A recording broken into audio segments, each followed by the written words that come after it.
A 170 today is not the same as a 170 5 years ago. Of course, the number is the same, it might look the same and feel the same, but in terms of admissions, it actually gets you less. Think of LSAT scores like money. If everybody suddenly has more money, prices go up. The number doesn't change, but the value of it has changed. Same thing is happening with LSAT scores. We've got more people applying, LSAT scores rising, higher medians, which means that your LSAT score exists in a tougher environment than in the past, tougher than what most online advice is based on. And this is where people get burned in admissions. They Google LSAT median for X law school, they see a number, and they think, I'm above that number, so I should be competitive. And that logic used to work, but it doesn't work the same way anymore because published LSAT medians are backward looking. They describe last year or 2 years ago, not this year. And law schools are not admitting to last year's standards, they are admitting to protect or raise their next medians. And so if you're watching this and you're thinking, am I already behind?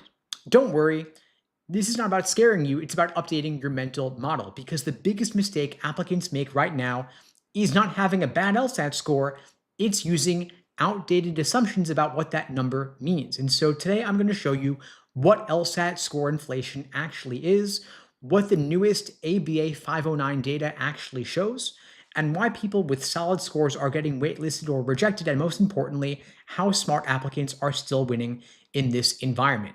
But before we go any further, we've got to slow down and define one thing clearly because LSAT score inflation sounds like jargon. And if it stays vague, it's useless. And so I want to make this concrete for you. LSAT score inflation does not mean that the LSAT is getting easier or that law schools are lowering standards or that your LSAT score is fake or doesn't count. None of that is true. LSAT score inflation means this. More people are scoring high at the same time, and law schools are responding by raising their expectations. That is it. Imagine a law school that used to see only a handful of 170 plus scores, a decent number of mid 160s, and the long tail below that. In that world, a 165 might stand out. But imagine that same school today in 2026. Instead of just a few 170s, they're getting hundreds of applicants with 170 plus scores. And so now these law schools have options. So what do?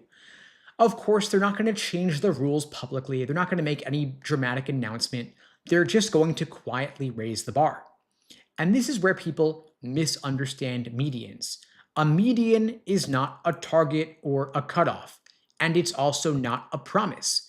It is simply a measure of last year's admitted class. The median is the middle score of the class after admissions is complete, which means it is a result, not a benchmark or a bar to clear. Law schools don't say we admit students with a 165 median. They say we want to end up with a 165 median or, of course, preferably higher. And so they work backwards. They aim above the published median to protect it. That's how LSAT score inflation works. So here's a simple way to think about it. If a school reports a 165 LSAT median, admissions is usually thinking a 166 would be safer, a 167 would be better, and a 165 again would be risky because medians function like a kind of reputational currency. Rankings are impacted, alumni care about this, donors certainly care about it, and administrators care as well. No one gets rewarded for maintaining last year's median, but admissions can get punished for reducing or lowering the medians. And so when applicant volume increases, as happened both this year and last year, the school can afford to wait, they can afford to be picky. They can pass on applicants who would have gotten in a couple of years back without any hesitation. That's why score inflation feels invisible, because nothing officially changes, but of course, outcomes do.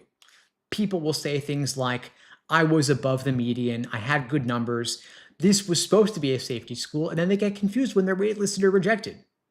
And the explanation is the LSAT score distribution. What it means is that the crowd around you got stronger and there was more competition. That is the consequence of the inflation. And so let's get into the specifics with the new ABA 509 reports. Every year, law schools publish ABA 509 disclosures. They are required to submit numbers on their classes to the American Bar Association. These are required reports that include things like the LSAT median, the 25th percentile, the 75th percentile, and other various admission stats. This is official data.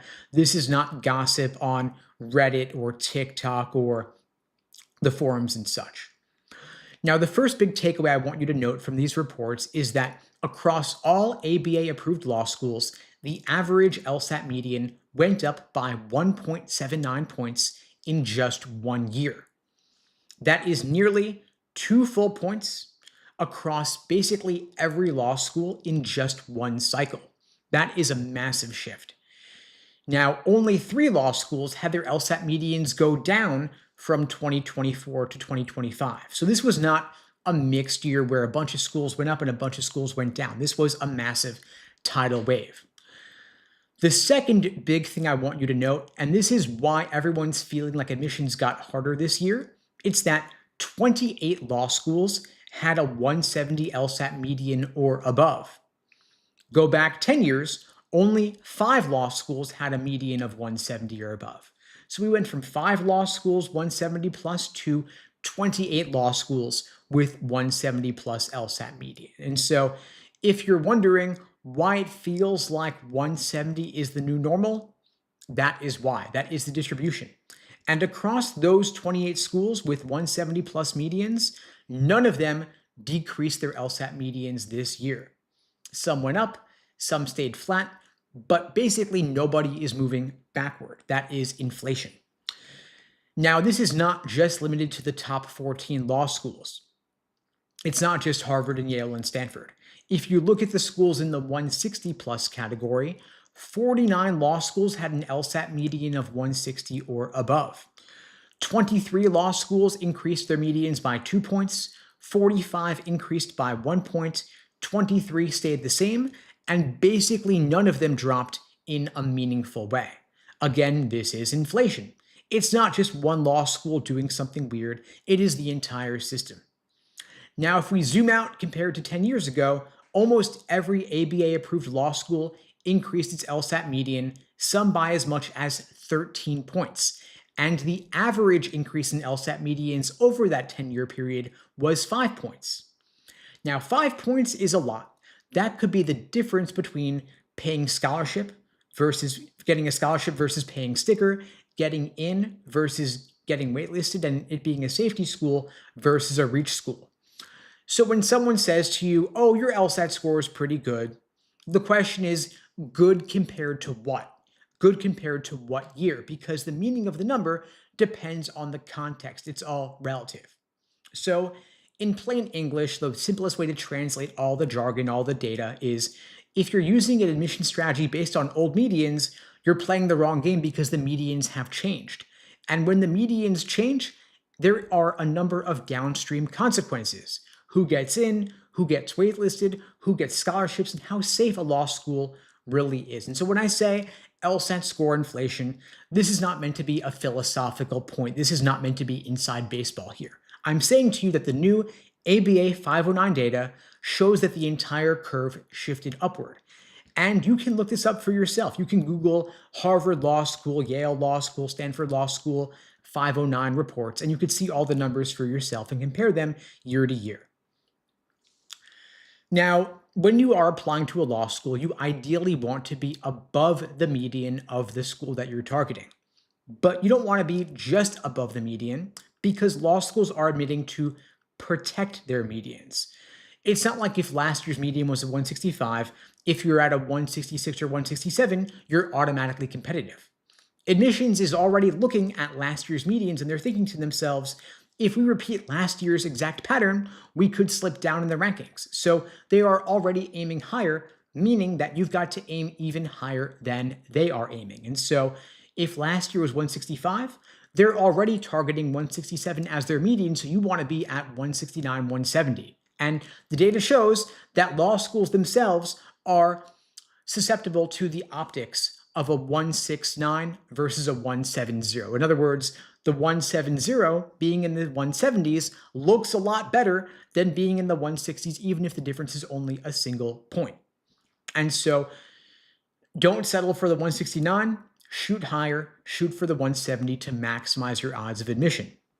And consider that applicant volume is up, high scores are up, and schools themselves are aiming higher. And so you want to get more than just a point or two above last year's median in order to counter the score inflation.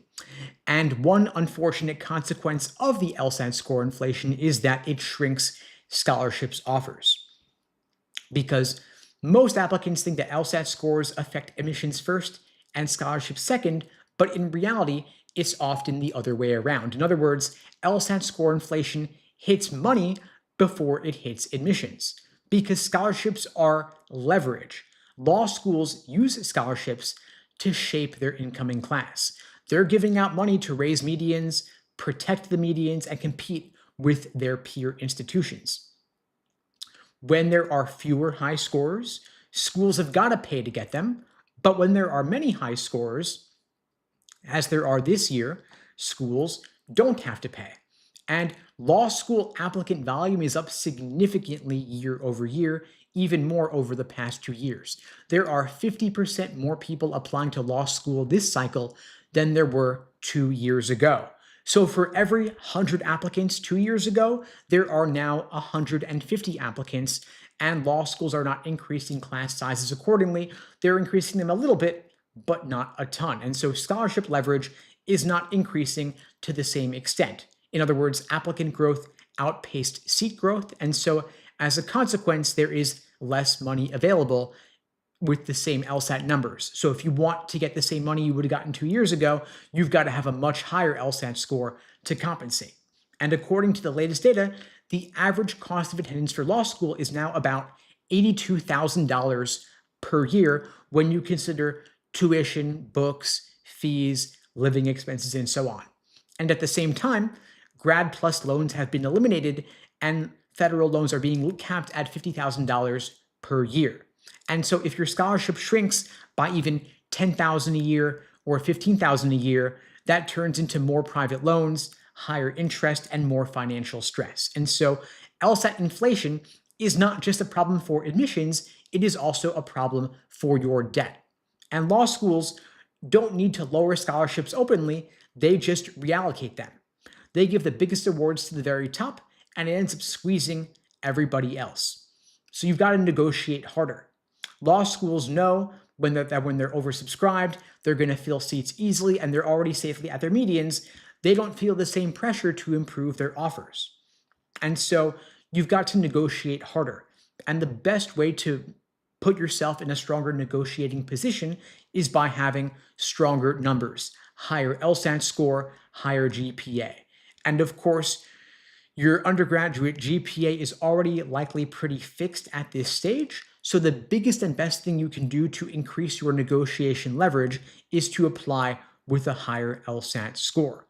And if you'd like my help getting a better LSAT score, raising your LSAT practice test results, targeting better schools, I'm happy to help you out. I'm offering free LSAT tutoring lessons to everybody out there watching this now or later. The link is unpluggedprep.com/start. Link is below this video on YouTube, pinned in the chat on YouTube, and in my bio on TikTok as well. I'm happy to help you out. Open offer to anybody watching this now or later. Again, unpluggedprep.com/start. Happy to help. And Ashlyn, to your question, is this a YouTube video? Well, it is being created right now in real time as I speak to you now. And so if you want to catch the recording of this, you can go to the link in my bio on TikTok, click the button there, and you'll be taken to the YouTube channel where this live is happening in real time, and you can access the recording later as well.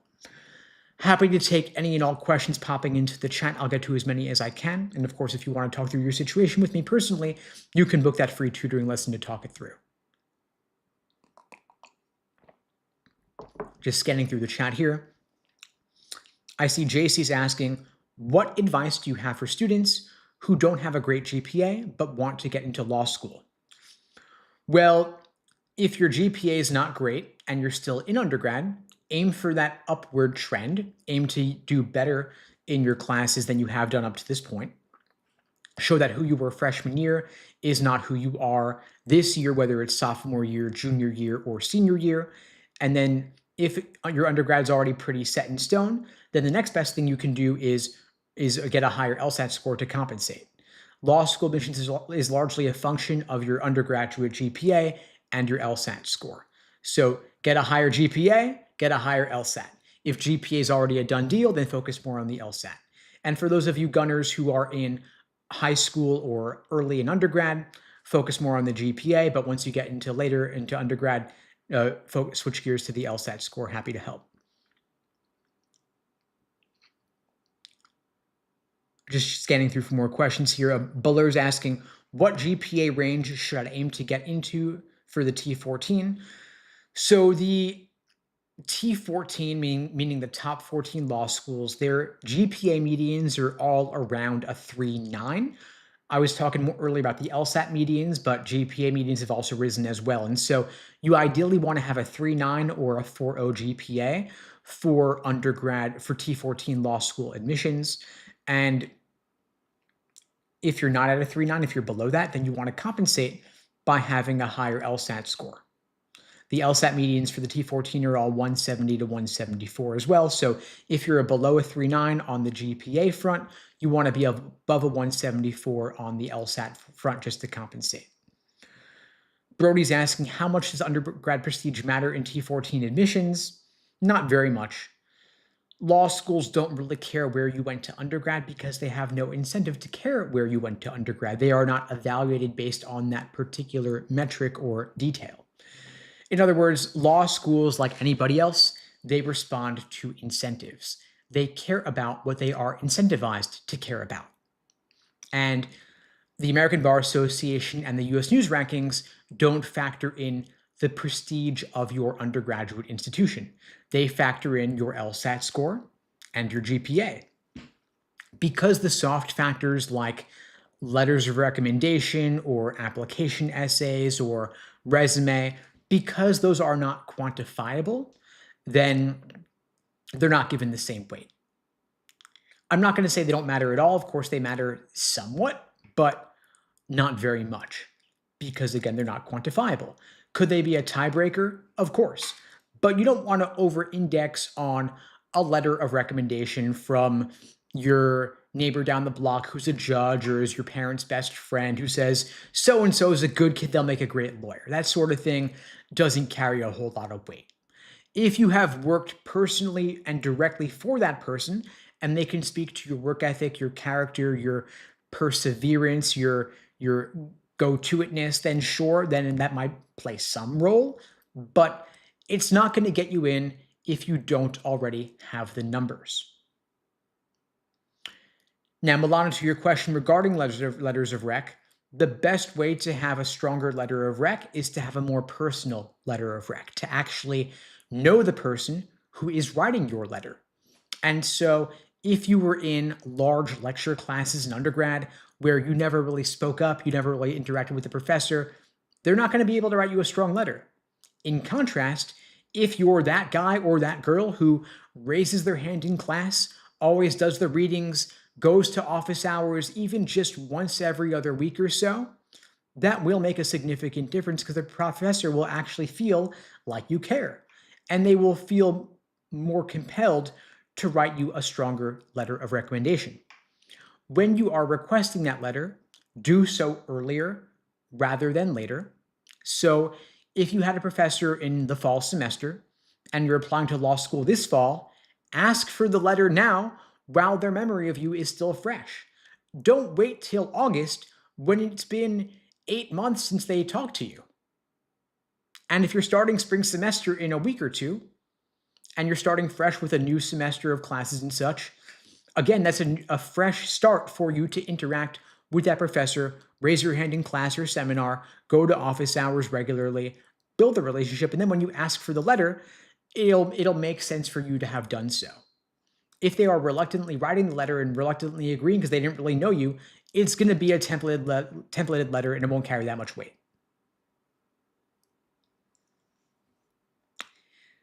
And it is okay to have 2 letters from professors, especially if you are a so-called KJD, meaning you haven't had a full-time job before. Totally fine. What matters more than who writes the letter is the strength of the letter. How detailed is it? How many superlatives are there for it? Like, not so-and-so is a good kid, but this is one of the strongest students I've ever had the pleasure of working with in my 20 or 30 years of teaching.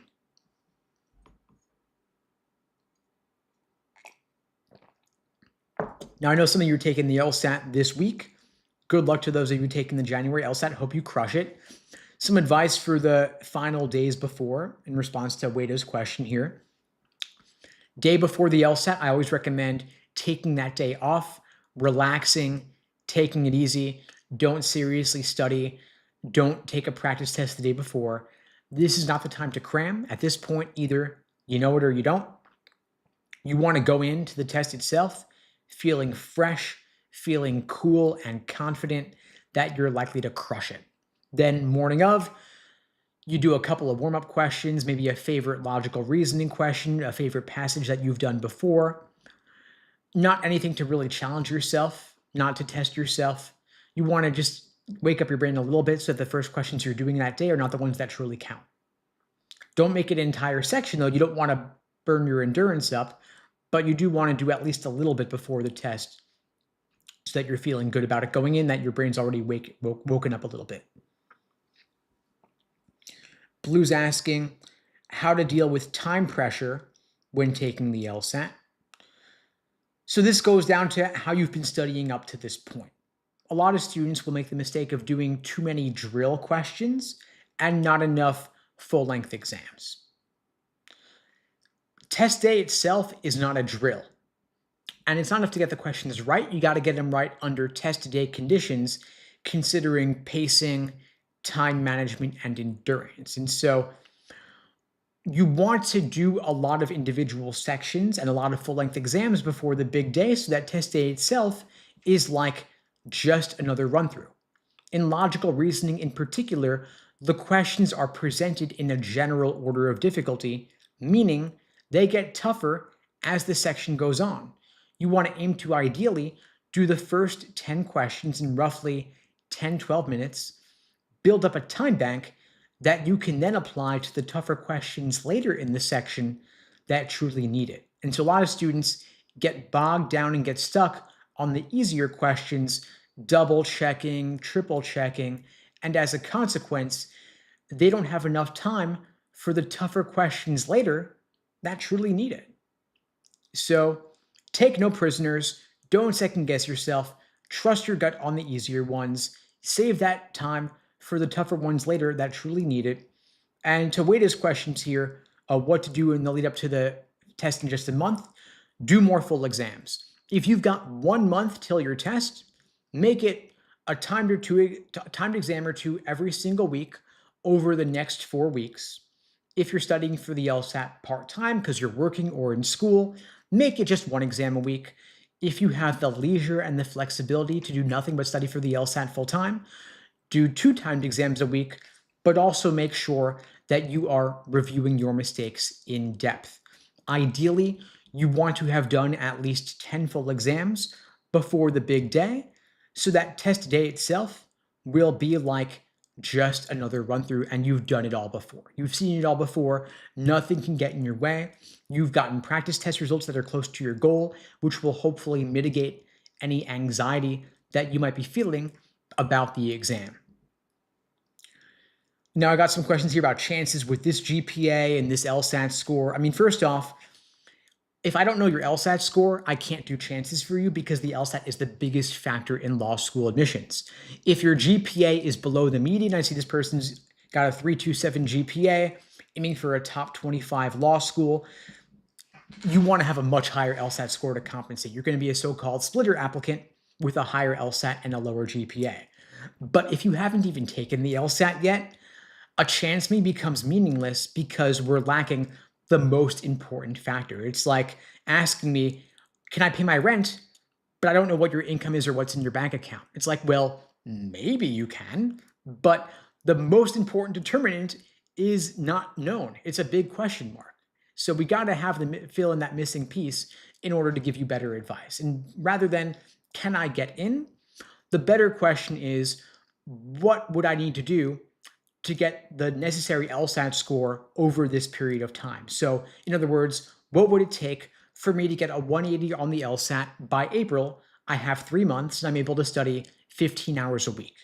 That's a much more productive conversation, in my opinion, because it has an actionable takeaway that you can apply going forward. We can craft an action plan for you to say, okay, well, I'm currently here. I want to be there. I want to improve my score by 30 points in 3 months, putting in 15 hours a week. And so we have a framework for this actually at LSAT Unplugged. It's the LASER approach. LASER is an acronym standing for Learning, Accuracy, Sections, Exams, and Review. It's the cornerstone of our LSAT coaching programs. Basically, the way it works is we build the foundation first in the different sections and the different question types. Then we work on pacing and time management, and finally, pulling it all together with full-length timed practice tests to build up your endurance. And as for the question, what LSAT score should I aim for? In my opinion, no reason to aim for anything less than a 180, right? Aim for perfection, aim to understand everything inside and out. And if you want me to talk you through your personal LSAT action plan, I'm offering free LSAT tutoring lessons to everybody watching this now or later. The link is unpluggedprep.com/start. Link is below this video on YouTube, pinned in the chat on YouTube, and in my bio on TikTok as well. I will meet with you personally for a video call, just you and I, one-on-one, talking you through your current score versus your goal score and your time frame to achieve your desired result. We oftentimes see students improve 5 to 10 points in just 1 month, 10 to 15 points in 2 to 3 months. Of course, that is not a promise or a guarantee. Your results may vary. Ultimately, your improvement is going to be a function of the amount that you study and the way in which you study. Of course, I can't promise overnight success for those of you taking the LSAT this week for January. Of course, I hope that you crush it, but if you're taking it in February, April, June, or beyond, there is plenty of time for you to improve significantly. If you're taking it in just 1 month, we'll typically recommend a more intensive boot camp style program. But if you've got 3 months till April or 5 months till June, we can take a more slow and steady approach, which I personally prefer because it lets you maintain a better quality of life. User 103 is asking, is it possible to get mental fatigue from studying for a long period of time? It certainly is. We don't want you to experience burnout, which is why when you have a longer time frame, we reduce the intensity. When you have a shorter time frame, we honestly have no choice but to increase the intensity because we want to get you the result as quickly as possible when you have limited time until your test. Of course, if you want to push back your LSAT to allow more time, that's ultimately your call. It's ultimately your decision regarding when you take it, but we look at your goal and we make an honest recommendation about what it's going to take to get you to your goal in a given period of time.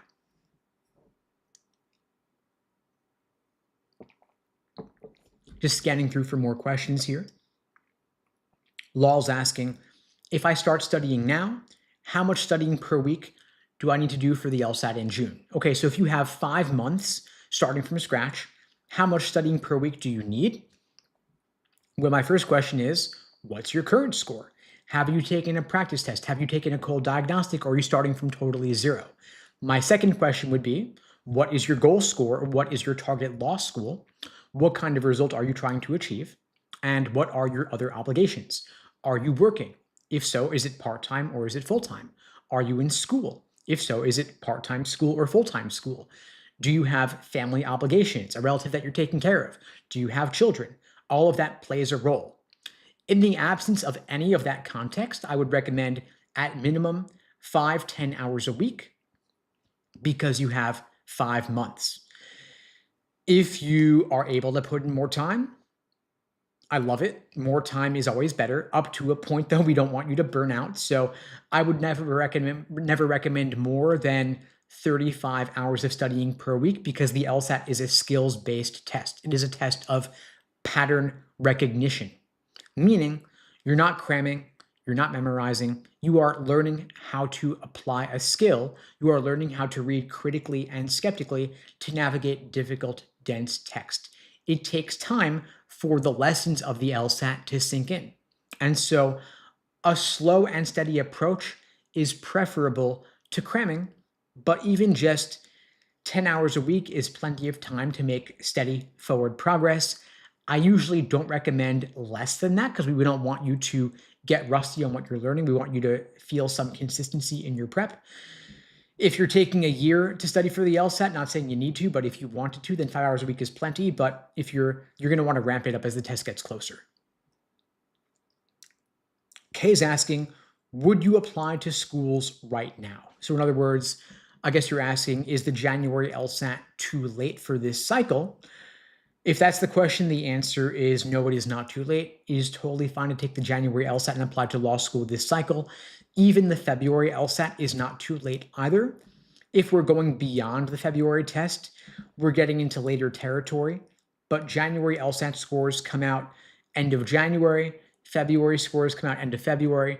Either one of those is totally fine for this cycle. And of course, people will say, well, isn't it better to apply earlier? And of course, applying earlier is better than applying later, all else being equal. But the thing is that all else is not equal, because if you can get a higher LSAT score by applying later in the cycle, even just a point or two more is well worth the delay. Just like law schools have no incentive to care about where you went to undergrad, they have no incentive to care about when you apply to law school, because they are not evaluated based on that metric. They are, however, evaluated based on the highest LSAT score of their matriculating students. So if you apply later with a higher LSAT score on record, that is ultimately what they will submit to the American Bar Association, which in turn is where US News pulls their data from for inclusion in the ever-important US News Law School rankings. So in other words, don't worry about applying later. Law schools are saving seats to see who else will come along, and they will save some scholarship money for those later applicants. GoPro's asking, do law schools account for a lower GPA in a more quant or STEM major? Yes, that is valuable context for them to see that you earned that GPA in a tougher major with a tougher curve, for example. But the problem is that law schools don't have incentive to consider the difficulty of the major, because all they're submitting is the GPA itself. It's unfortunate, but that's the way the game is played. And so if you have a lower GPA, you are unfortunately at a relative disadvantage compared to someone who took a humanities major and got easy A's. Not saying it's fair, but it is what it is. And so you might want to supplement, if you're still an undergrad, supplement your harder major with some easier classes to get an easier A to balance it out a little bit. And if undergrad's already a done deal, then you just want to compensate by getting a higher LSAT score. And if you were starting from scratch, the ruthless answer here would be take classes that are going to give you easier A's. I wish that weren't the way we're playing, because I think it would be nice if you could take classes that you were actually interested in, regardless of the difficulty. But grade inflation is what it is, and certain majors are more likely to give you easier A's than others are.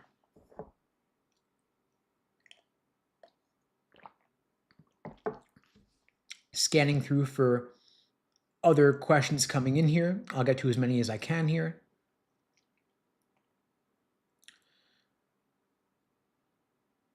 Cloudy's asking, what GPA do you need for UCLA Law?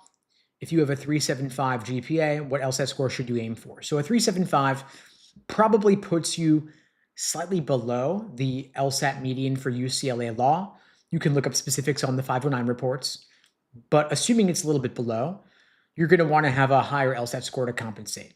And by the way, again, for any individual law school, you can look up their LSAT and their GPA medians in the 509 reports published on the American Bar Association website. And again, I would always recommend just aiming for a 170 or 175 plus LSAT score, if not a 180, just to compensate. And if you want some free LSAT prep resources, as T. Brown's asking about, on the LSAT Unplugged YouTube channel, I have in-depth lessons on every LSAT section, every LSAT question type, covering both logical reasoning and reading comprehension, full-length class recordings, and I'm also offering free LSAT tutoring lessons to everybody watching this now or later. The link is unpluggedprep.com/start. Link is below this video on YouTube, pinned in the chat on YouTube, and in my bio on TikTok as well. Happy to help you out. And by the way, folks, I do these free lives every single weekday, same time, same place, 2 p.m. Eastern, 1 Central, 11 Pacific, on YouTube, TikTok, Instagram, wherever else you're watching this. If you find these helpful, please spread the word. The only way this grows is through word of mouth. I don't do any advertising for these lives, and the algorithm doesn't really boost them because they can't run ads during them. And so please spread the word in your group chats, your Discords, wherever else you're hanging out with folks studying for the LSAT, Facebook, Reddit, what have you. I really do appreciate your support. Now, I got a question about studying for the February LSAT, and of course, February is not too late. And so today, I'm going to share exactly what I would do if I wanted to score a 175 on the LSAT in February 2026 or beyond. This is the plan I wish I had back when I first studied for the LSAT. It took me an entire year to earn my 175, and at least half of that was a total waste of time. If I'd done it properly, I probably could have knocked it out in just a couple months, because ultimately, the LSAT is a test of pattern recognition. If you can spot the tricks and traps, you can avoid them. It comes down to understanding how the test makers think and seeing it from their perspective. Once you do that, everything changes. At LSAT Unplugged, we use the LASER approach to LSAT prep. LASER is an acronym standing for Learning, Accuracy, Sections, Exams, and Review. This is meant to be a counter or an antidote to students who get stuck in the endless learning mode where they watch videos, read books, they highlight things, but they never actually do anything timed. It's also a counter to those who jump straight into full timed exams without ever building a foundation. So as a result, their accuracy caps out early and their confidence tanks. And so we use the LASER approach to build day-by-day study plans for students scoring in the 140s, the 150s, the 160s, and for those chasing the 170 plus range.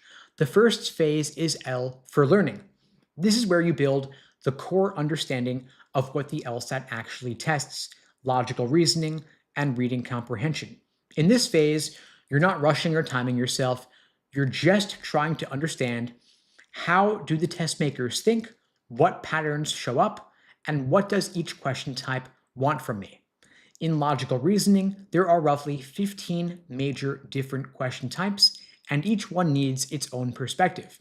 In this phase, you watch course lesson videos, you study examples, you learn the naming conventions, and you build up the basic pattern recognition. If you're studying for just 1 month, this learning phase should only take a week or two. It's roughly a third of your LSAT prep time overall. You don't need perfection here either. You just want to get the basic rules of the game down. Then in phase 2, we switch gears to accuracy, where you start focusing on drilling questions by type.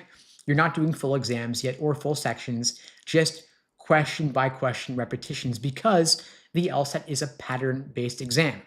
If you can learn the patterns, you can get the score. So in this phase, you're drilling necessary assumption, strengthen, weaken, inference, flaw, parallel, principle, role, and so on. You drill just one question type at a time without timing pressure until your accuracy stabilizes. That's where you start seeing which traps you're falling for, and you highlight your key takeaways during your review process. And if you have only 1 month, the learning and accuracy phases together just take about 2 weeks, because you've got to ultimately switch gears to timing in phase 3, S for sections. Now you're timing at the individual section level, roughly 35 minutes per section, just like test day. It could be 1 logical reasoning section, 1 reading comp section. You do them individually, and then eventually you stack them together back to back, 2 sections to work a little bit on endurance. And again, we don't need perfection quite yet, just to get the rhythm and the pacing down. Then phase 4, we're transitioning to exams and endurance, simulating test day conditions to build up your stamina, because a 2-hour LSAT is exhausting and you want your brain to be able to hold up under pressure. And ideally, you want to do at least 10 full-length timed exams so that test day itself will be like just another run-through. And finally, phase 5 is for review. It's the most important phase, but too often neglected. You don't want to get a question wrong, look at the answer and say, oh, I get it. How could I have been so dumb? Because then the next week, you do the same thing over and over again. And so that's why we use the Socratic review method. This is a structured way of analyzing your mistakes so that you never repeat them again. The way it works is every time you miss a question, you ask yourself, what specifically did I misunderstand? Was it a mistake in the stimulus, the question stem, or the choices? What makes the wrong answer tempting, and what ultimately makes it wrong? What makes the right answer unappealing, and what ultimately makes it correct? Because you have these traps of encouragement towards the wrong answer and traps of discouragement away from the right answer. And until you get down to the root cause, you'll end up just making the same mistake again and again. And so you want to get to the root cause of the mistake, because once you do this repeatedly, you have your score jump, not because you got faster, but because you stopped making the same mistakes again. And so you want to keep a running log of every mistake, every blind spot, every pattern, every trap you fell for, every question type you misread, and every assumption you glossed over. And that becomes your personal LSAT roadmap to get your score up into the 175 plus range. So again, laser, learning, accuracy, sections, exams, and review. That is the framework, that is the roadmap to get you to your 175 plus. And again, if you'd like my help, you can book your free LSAT tutoring lesson with me personally at unpluggedprep.com/start. Link is below the video on YouTube, pinned in the chat on YouTube, and in my bio on TikTok as well. Open offer to anybody watching this now or later. Happy to help you out. I see more questions coming into the chat. I will get to as many as I can. Feel free to keep them coming. Just drop them right in here.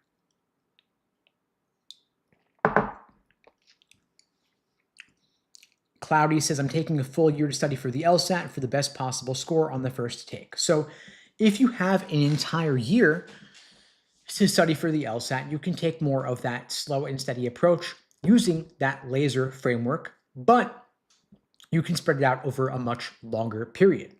When you've got only 4 weeks, it's really compressed into that boot camp style approach where you have only a week for each phase, and you're even combining some weeks. But when you've got a year, you can devote an entire quarter or 3 months just to building foundation, another 3 months just to drilling questions, and 6 months for full exams, individual sections, and review. And you'll also be able to work through every single released LSAT question. There are literally thousands of them on LSAC's Law Hub platform. You get 4 of those exams for free within your Law Hub account, your LSAC account, no payment required. If you want the other dozens of exams, there are about 60 in total. You then subscribe to Law Hub Advantage. You pay $120. You get a full year of access, well worth the investment. I know somebody earlier was asking about book recommendations. I don't actually recommend getting books for the LSAT because the LSAT is online. You want to study like it's going to be on test day. So you don't want outdated old materials referencing logic games, for example, since they are no longer on the test.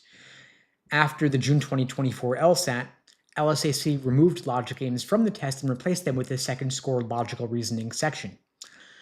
So any old books like LSAT for Dummies or Barron's or Kaplan that reference logic games, you want to throw those out or give those to your worst enemy because they are outdated and you'd be studying for an exam that no longer exists. Instead, you want to use Law Hub for the practice test, and then you want to get some sort of course that is up to date for the new LSAT format.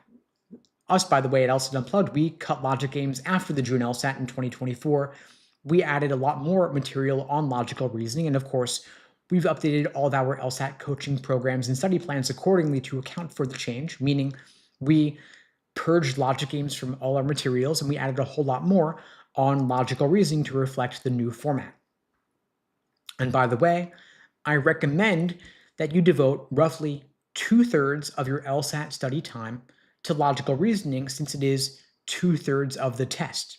And that way, any gains you make in your understanding of logical reasoning will be doubled across the 2 sections. So well worth devoting the time there. Like I said, there are roughly 15 different types of logical reasoning questions, but some show up more often than others. The three most common types of logical reasoning questions are necessary assumption, inference, and flaw. Those are the high yield areas. So you want to devote more time to those than the less common types like parallel or evaluate the argument that rarely show up.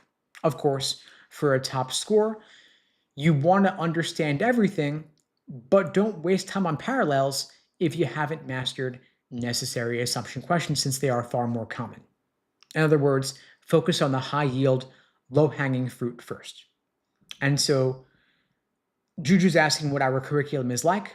Of course, we cover every section, every question type, but we focus on the more common types first since they're going to get you more bang for your buck. So we start off with the more common questions: inference, necessary assumption, flaw.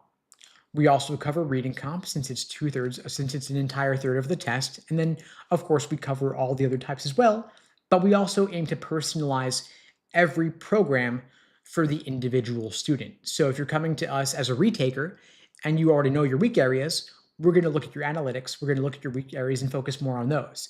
If you're brand new to the LSAT, of course, we'll have you take a diagnostic to see where you stand, but then we'll focus more on the highest yield areas to begin with, and then focus on the less common types as it goes forward. And Juju, if you want to talk through your situation with me, feel free to book that call with me, link in my bio, and we could talk through what your curriculum could look like.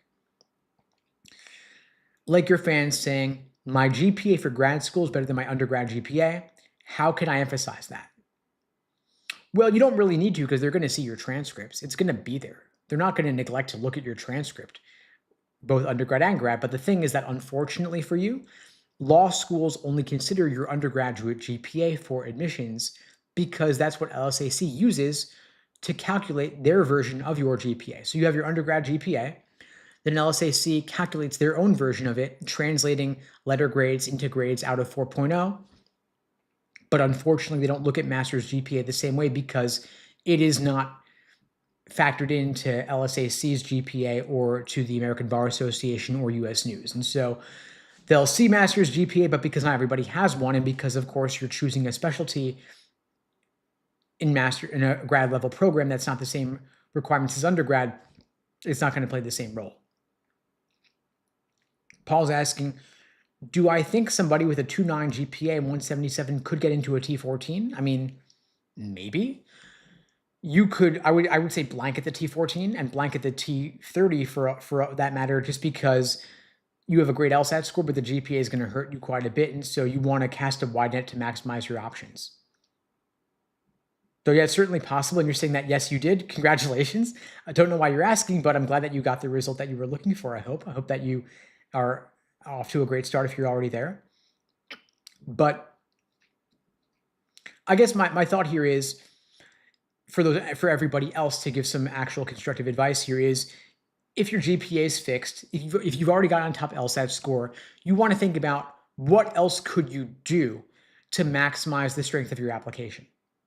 Of course, admissions is primarily numbers driven, but the other factors can play a role. And so once the GPA and LSAT are done deals, you want to look at the strength of your softs, application essays, personal statement, addenda, resume, letters of rec, even the writing sample. All of that can play a role.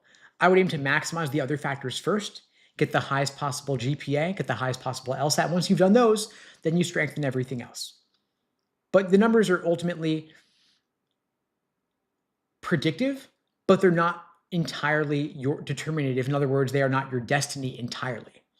Don't disqualify yourself is what I'm saying here. In other words, let them be the ones to tell you no. Apply everywhere, cast a wide net, and see what comes back. You only need one school to say yes to you.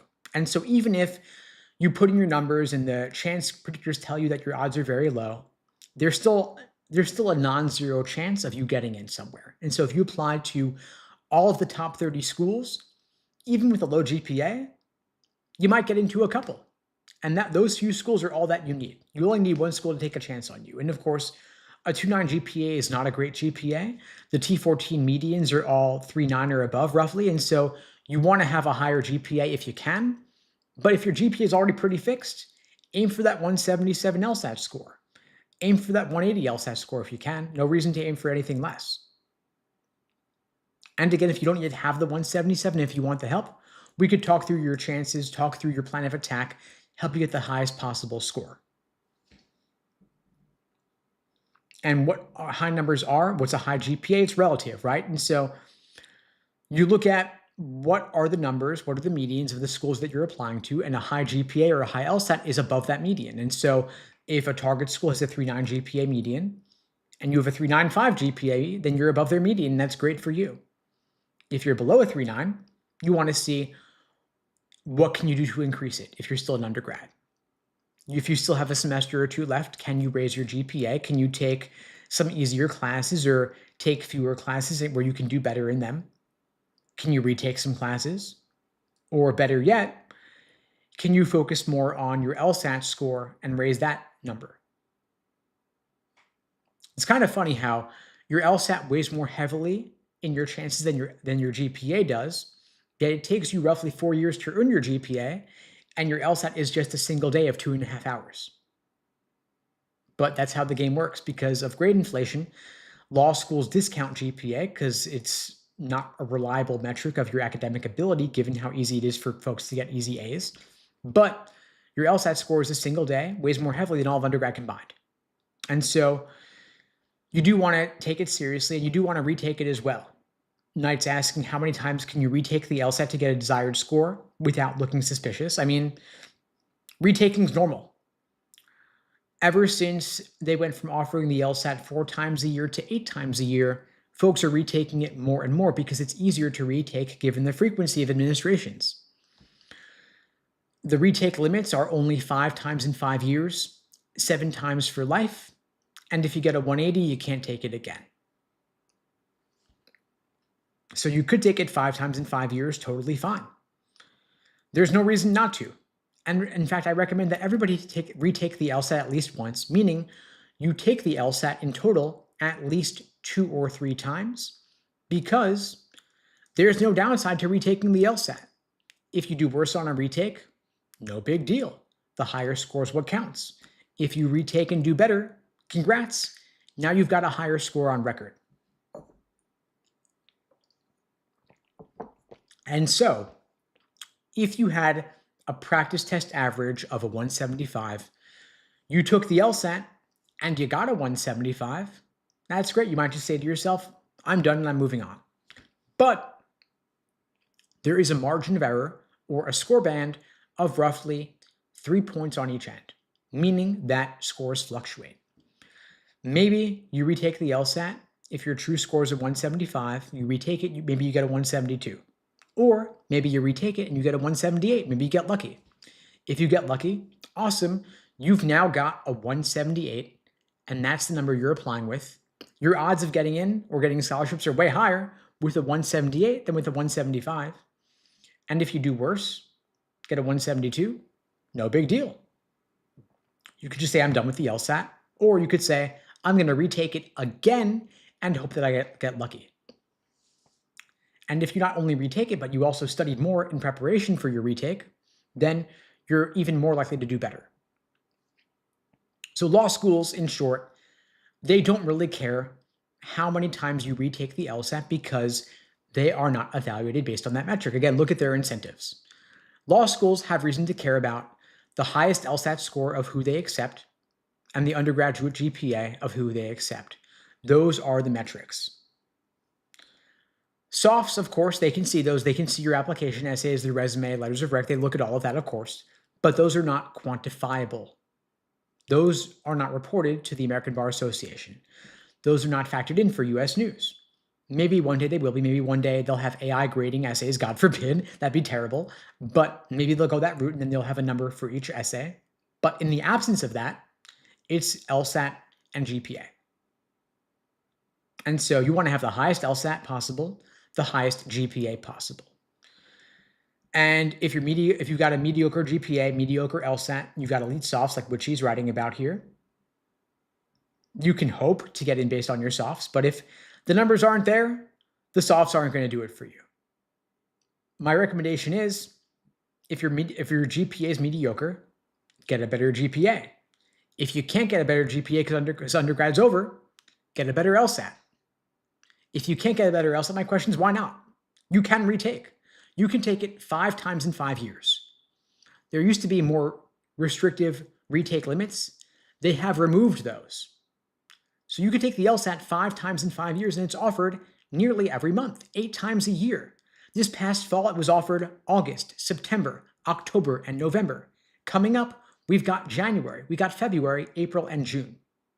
So my question is, why can't you retake the LSAT and apply with a score that is not mediocre? If you had elite softs, if you had killer softs, plus a killer LSAT score, imagine how much better you could do in admissions than having bad numbers and good softs. That's ultimately my question here. Let's get you a killer application by giving you the elite softs you already have combined with an elite LSAT score. You've got 3 months till the April LSAT, 5 months till the June LSAT. You could aim for one of those, then retake the LSAT in August and apply the second that applications open in the fall. If you have elite softs, you could also have killer essays about those softs and a killer LSAT score. You could go to a T14 law school or go to law school with a full ride. So why not aim for that outcome? That's the kind of outcome that gets me excited. But when you say, I've got mediocre numbers, both LSAT and GPA, my thought is, you're selling yourself short because there are way too many people who have 4.0 GPAs because they got easy majors in undergrad. And they're getting killer LSAT scores because they've learned how to game the system and game the test. So my thought is, why don't you do the same to maximize your outcomes, to get into better schools, to get more scholarship money? And of course, I'll say this again, I'm offering free LSAT tutoring lessons, private one-on-one meetings with me over Zoom video, open offer to everybody watching this now or later. No obligation. Free call with me, free tutoring lesson. The link is unpluggedprep.com/start. The link is below the video on YouTube, pinned in the chat on YouTube, and in my bio on TikTok as well. Again, unpluggedprep.com/start. I'm happy to help you out, talk through your situation, help you craft a plan of attack. And of course, I'm also offering these free live classes every single weekday, same time, same place, 2 p.m. Eastern, 1 Central, 11 Pacific, here on YouTube, TikTok, Instagram, wherever you're watching this. I'm happy to help and talk you through your situation. Of course, we could have a more personal conversation one-on-one if you wanted to book that call. But you could take the LSAT, 5 times 5 in 5 years, 7 times for life. And you can also appeal the retake limits. And law schools really do not care how many times you take it. Of course, if you're taking it in 4 consecutive months, they're going to wonder, are you actually studying between each take? You don't want to look like you're exhibiting questionable judgment regarding the frequency of your takes. But even if you did take 4 consecutive months, you could always write an addendum explaining why you took it 4 consecutive months, like the first time you were taking it cold, and then you actually studied for it. That's totally fine. They really just want to see the score. That's ultimately the metric that matters, is the score that you have out of 180. So my thought is, give the LSAT the importance and respect it deserves, to give it a serious shot to aim for the highest possible score. And if you want to talk through when to start studying or how to start studying, I'm happy to talk you through your situation, but you want to ultimately build that foundation first in the different sections, the different question types. You want to have a concrete plan of attack. You don't want to just take tons of practice tests without properly studying first. You also don't want to just drill questions by type and never get to the full exam. So the answer is, you want to have a happy medium between building a strong foundation combined with taking full practice tests. And so earlier in your prep, you build the foundation. Later in your prep, you take the practice tests. Now, of course, I know the devil's in the details regarding how and when you do that. So that's something we talk through in the coaching programs, and that's something we talk through when I meet with you as well.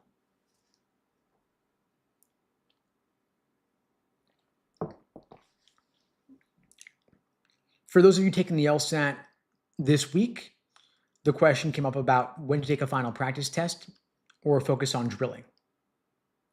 So if you're taking the LSAT Saturday and today is Tuesday, you could take another practice test either today or tomorrow, maybe even Thursday. Let's say hypothetically you're taking the practice test on Wednesday.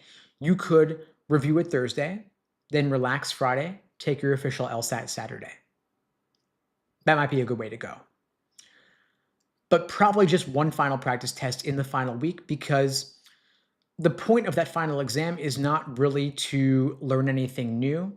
It's ultimately, the goal should be to get one more under your belt, try out a new strategy, refine things, perfect things, have some more material to review, have one last data point. I guess I'm asking really here, why are you taking that last practice test? What is the purpose of it? If your last one was low and you want to end on a high note and get one more good one under your belt, by all means, go for it. But consider maybe not taking a final practice test. Maybe you just want to keep it light. Maybe drill a couple of reading count passages, a couple of logical reasoning sections, maybe drill a little bit. That could be it. But at this point, you probably either know it or you don't, because the LSAT is not a test of memorization, it's pattern recognition, right? So hopefully at this point, you already know the patterns, you're already feeling pretty good about your recent results. You want to take the last 5 practice tests combined, average those out, and that'll be the best reasonable indication of where you stand. And if you want to retake beyond this Saturday, if you want to take it in February or April, of course, I'm happy to meet with you and talk you through your situation to craft a plan of attack if you do ultimately want to retake. In the future, I'll be happy to help you out. And then open offer to anybody, by the way, free LSAT tutoring lessons now or later. The link is unpluggedprep.com/start. I'll be back tomorrow, same time, same place, 2 p.m. Eastern, 1 Central, 11 Pacific, here on YouTube, TikTok, wherever else you're watching this, folks. Again, please spread the word. Really do appreciate your support. In the meantime, I wish you all the best and take care.